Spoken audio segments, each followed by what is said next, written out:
Welcome to the Daybreak with Jeff Slakey podcast. I'm so happy you found us. Please subscribe, rate, review, and share this with your circle of influence. It's a collection of the interviews, news, and conversation during Daybreak with Jeff Slakey on I-Fiber News Radio, KMAS, weekdays from 6 to 9. Good Thursday morning, everybody. The Daybreak show rolls on. Good morning, Spencer. How are you? Hey, good morning. I'm doing all right. How about you? I'm doing great. We're a couple days away from June. The plans are in progress for Kaiser's 6th birthday next Friday. Oh, my gosh. Wow, that's crazy. I cannot believe it. I remember his 5th, and it seems like it was 6 months ago. Yeah, I know. For you, been able to see him over the last year or year and a half or so. For many listeners, they were there when I announced it on the air that we were pregnant, on the air with Dale, and all the great support and feedback from everybody as we've kind of all grown up together. It's a pretty cool thing. That's one great thing about local community radio. I know you know me. We all know each other. And yeah. It's just a lot of fun. It really is. It's like one big family. Today in the news, the latest on the COVID numbers for Mason County. Masks are required in Thurston County. More great community events are being canceled, but the shrimp season is starting to ramp up. I'll check the weather. It's going to be a warm one today and tomorrow. Low 80s expected. We'll learn about kids and yoga with a great interview, and we'll talk about more things going on here today. Mason County Public Health's daily brief noted no change since yesterday in COVID numbers in the county. This brings the total to 34 positive cases of COVID-19 in Mason County, with 6 of them active. Mason County Public Health is continuing contact interviews. The patient, a female in her 20s, is currently isolated at home.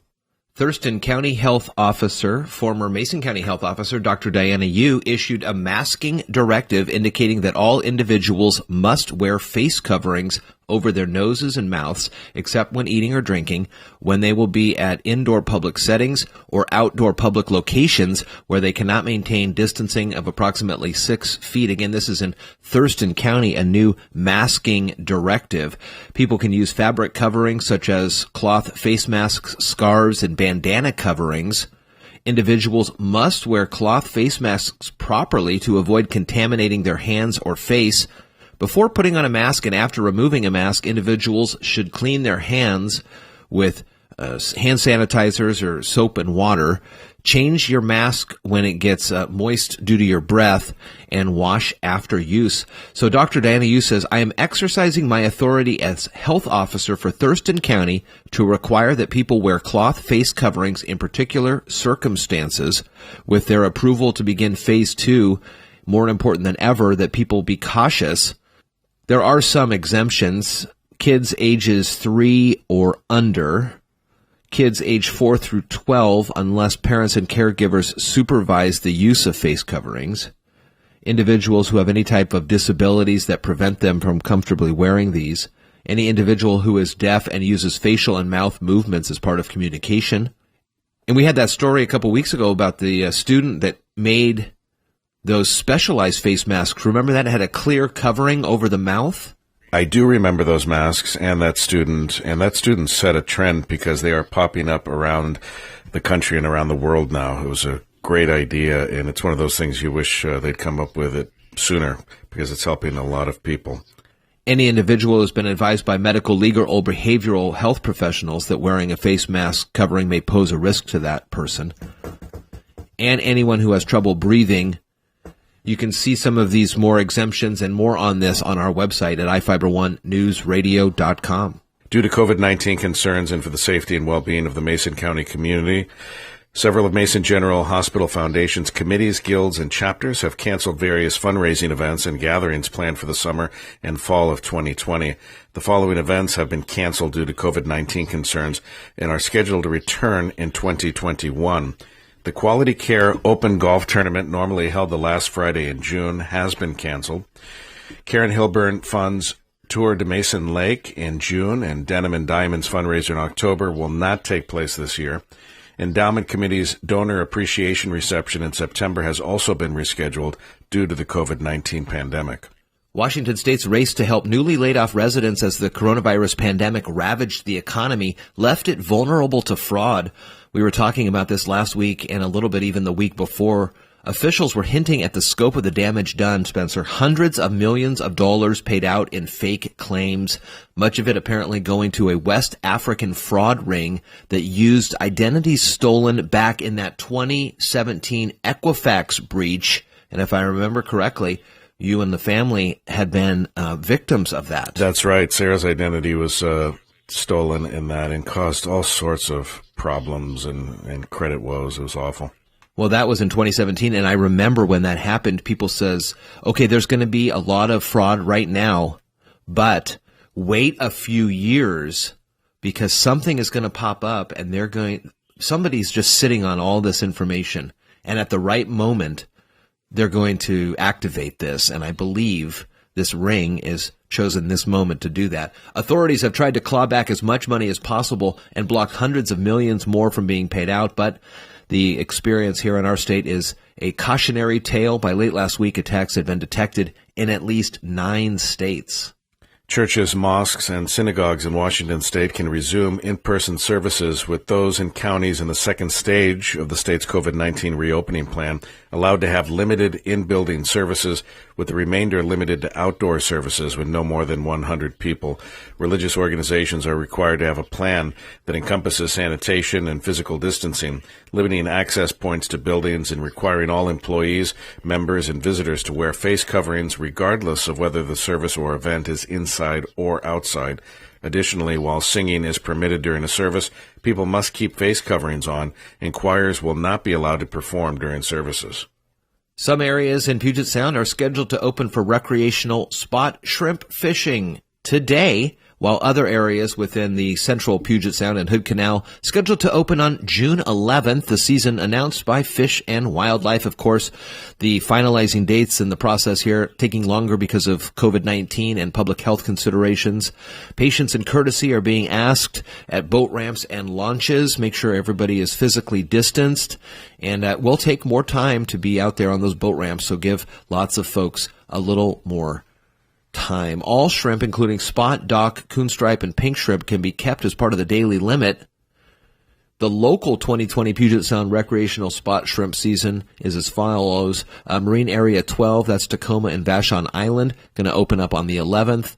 Marine Area 12, that's in our area, Hood Canal, June 11th. 15th, 26th, and 28th are the days there. And then Marine Area 13, South Puget Sound and Carr Inlet, that's going to actually be closed this season due to low abundance. You can find out more on our website, ifiber1newsradio.com, or on the Fish and Wildlife website. Again, today, more local news, great conversations about kids and yoga. The senior shout-out hotline, of course, still active at 360-426-1030. Press 0 and leave that special shout-out to your senior. More Daybreak is coming up. From the iFiber One News Radio studios, you're listening to Daybreak. And good Thursday morning as the Daybreak Show rolls on. Some regional news. The closure of the U.S.-Canada border has cut off many families from loved ones on the other side, but a park between our state and British Columbia has provided some folks with a rare chance for in-person visits. Visitors from both sides are allowed to cross into Peace Arch Park without having to display a passport. That's made it a reunion spot for families, couples, and friends separated by the border closure. Blaine, Washington resident Lois England and Surrey, British Columbia resident Ian Hendon met up there following the longest separation of their 3-year relationship. England called it a huge reprieve to see him again. That's kind of a great story there. Unfortunately, we move to less positive news. Boeing announcing more layoffs as the company struggles amid the coronavirus outbreak. ABC's Mark Remillard reports. Boeing CEO says the company will lay off just over 6,700 workers this week, citing what he called the unprecedented effects of COVID-19. This round of layoffs is on top of the approximately 5,500 employees who opted for voluntary layoffs. CEO David Calhoun says he believes the industry will come back, but that it will take some years to return to where things were just months ago. Mark Remillard, ABC News. Thank you, Mark. State and federal agencies say some trails and day-use sites in the Columbia River Gorge are reopening, while crowded sites, including most waterfall viewing areas, campgrounds, and visitor centers, will stay closed because of the coronavirus pandemic. Officials from Washington and Oregon, along with the USDA Forest Service, said yesterday that land managers followed Centers for Disease Control and Prevention and state health authorities' guidance for the outdoor recreation sector in deciding what could reopen.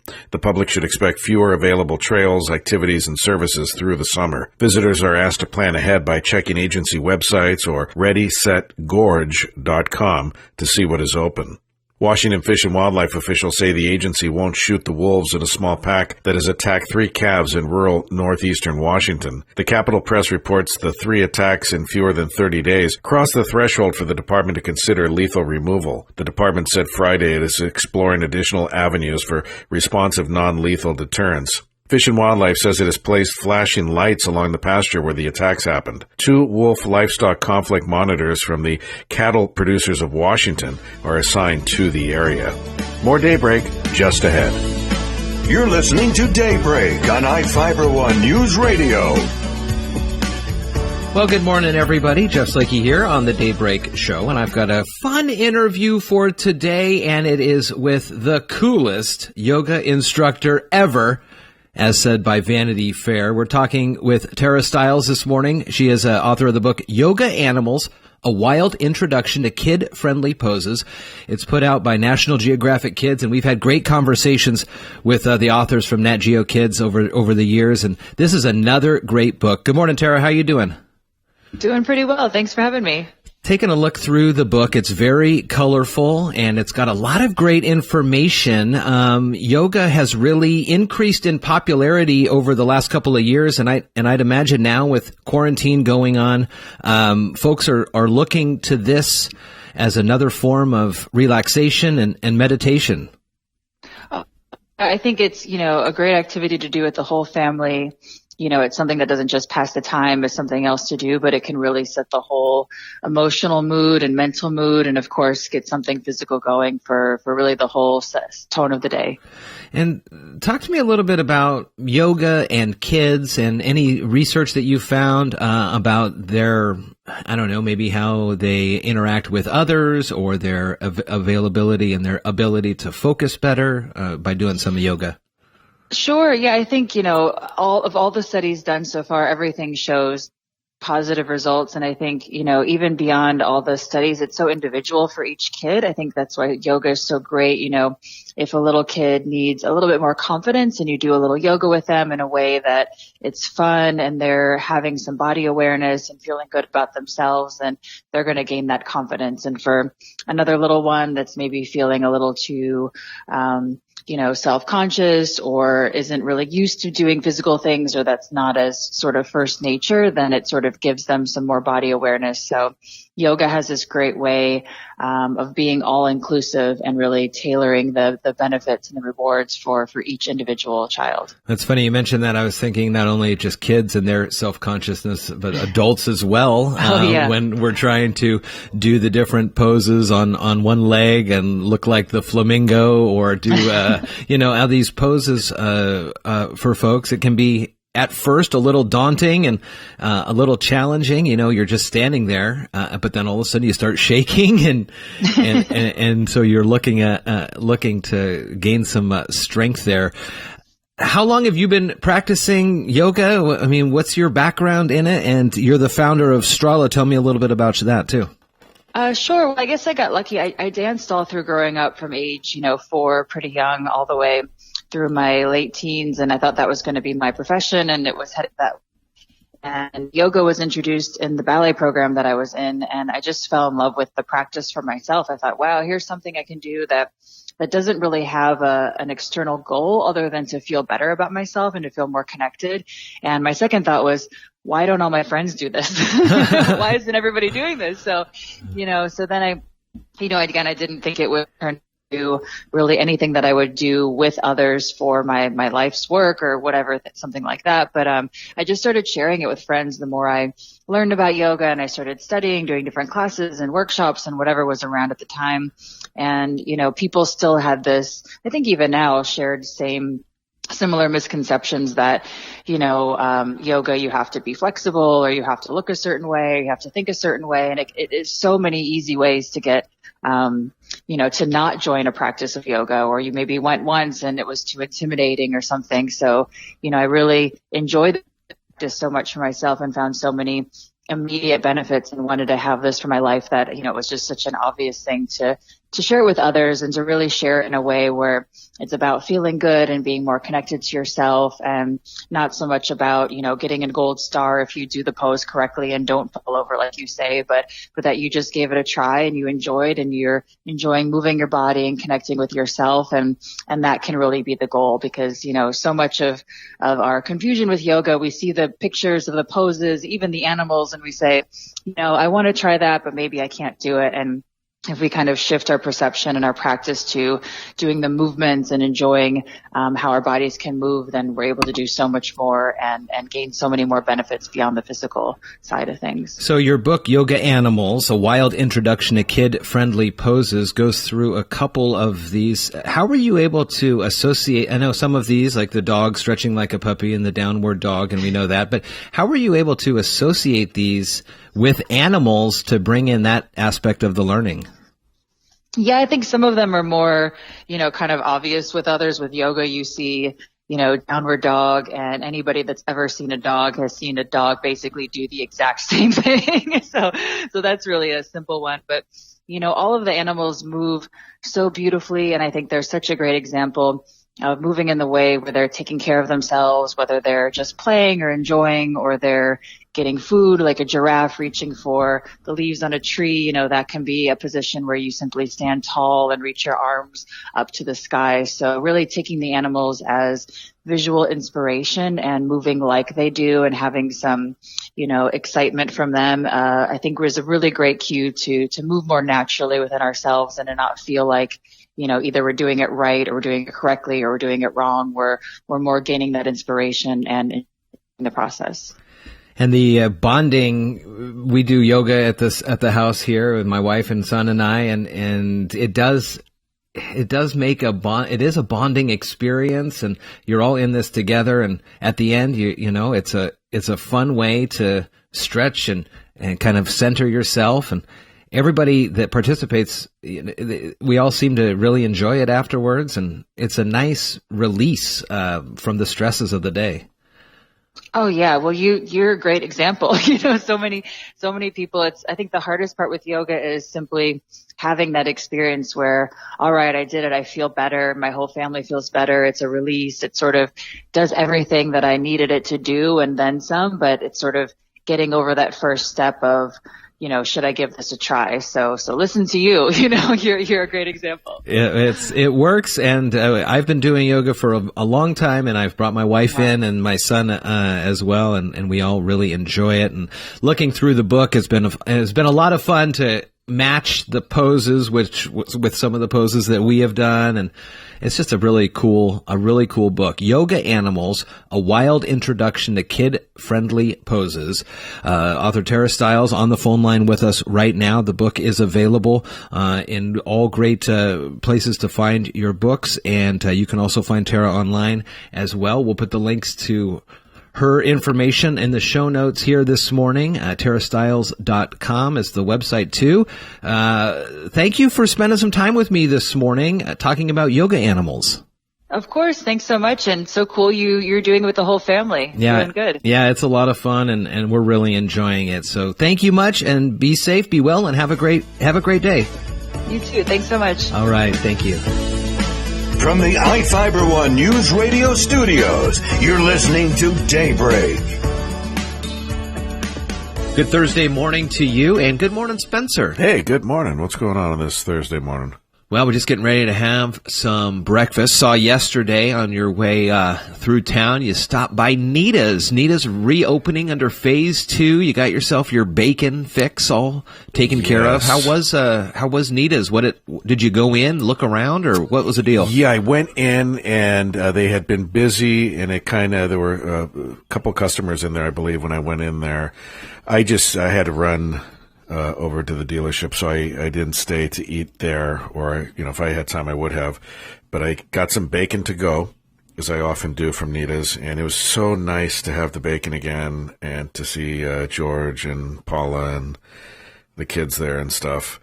And everybody following the procedures properly. They have the tables distanced enough, and they're all wearing the masks, and felt totally safe as I knew I would. And it was nice to have that bacon again. I missed it.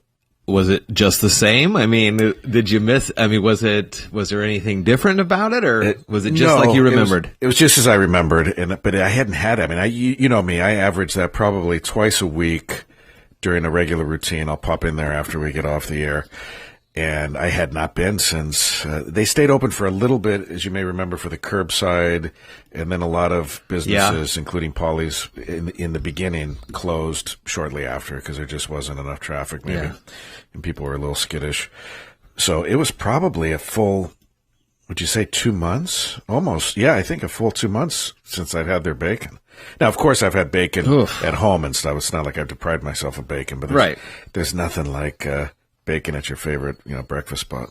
Well, a lot of us have had to come up with breakfasts now. You've posted something on our Facebook page this morning. You saw off the Today Show. What's this hot new internet craze? Yeah, so we posted it on the Facebook. So if you have trouble following along with the description, you can actually see the video. It's all done in like a 10-second video. They encapsulate this. It's pretty cool. So what you do is you crack a few eggs, okay? Mix up a few eggs as if you're making scrambled eggs or an omelet or something. And then you pour the eggs onto the skillet as you would for scrambled eggs or an omelet. And then what you do, it's almost like you're making French toast, right? You take 2 pieces of bread and you dip them into the eggs and then immediately flip them over. Okay, so both sides have the egg now. And you let the egg, cook a little bit. And then you flip the whole thing over, so you invert it, right? So picture now you can't see the bread slices because you have a big, essentially, omelet on top of it. And then, so you have 2 open-faced pieces of bread underneath all that egg, and you can add cheese, you can add meats if you want, veggies, anything you would put maybe in an omelet or a breakfast sandwich. And then what you do is you tuck in the eggs on the side. So picture this big circular egg in the skillet, right? So you tuck it in, flip it, the bread on top of the other piece of bread, cook it, as long as you want to cook it, take it off the skillet, slice it like a sandwich in half, and you've got the bread on the outside, but breaded, with the egg, like French toast on the outside. Wow. And you've got the cheese that's already melted with, the bacon or the ham or, vegetables, whatever you want to put in there. And it looks amazing. You can do this thing in less than, probably for the time you crack the eggs, the time you're eating it, probably less than a couple of minutes. That is amazing. Oh, I saw the link. So that's another one of these TikTok deals, huh? Yeah, I think that's where it originated from. I've seen it pop up, and other people have kind of done variations of it. But yeah, so something finally good coming out of TikTok for the first time ever on that TikTok? platform. Is that what you're trying to say? Yeah, the kids are all into that. I see a lot of the stuff they watch, and it's just kind of silly dance moves that kids do in these videos. But once in a while, they'll have these quick little 20-second recipes, and it's pretty cool. I'm going to try this one. I might try it right after the show, maybe, or maybe even during the show. Well, that's cool, and it's good to see that the businesses are starting to reopen, and it's a real trying time. If you have the opportunity, support your favorite local businesses, and just show them that you care and show them support. More Daybreak Show is coming up. Thank you so much for listening to today's Daybreak with Jeff Slakey podcast. Again, I'm so happy and honored you found us and chose to listen. Please subscribe, rate, review, and share this with your circle of influence. It's a collection of some of the interviews, news, and conversation during Daybreak with Jeff Slakey on iFiber One News Radio KMAS, weekdays from 6 to 9. Thank you so much again, and talk with you next time.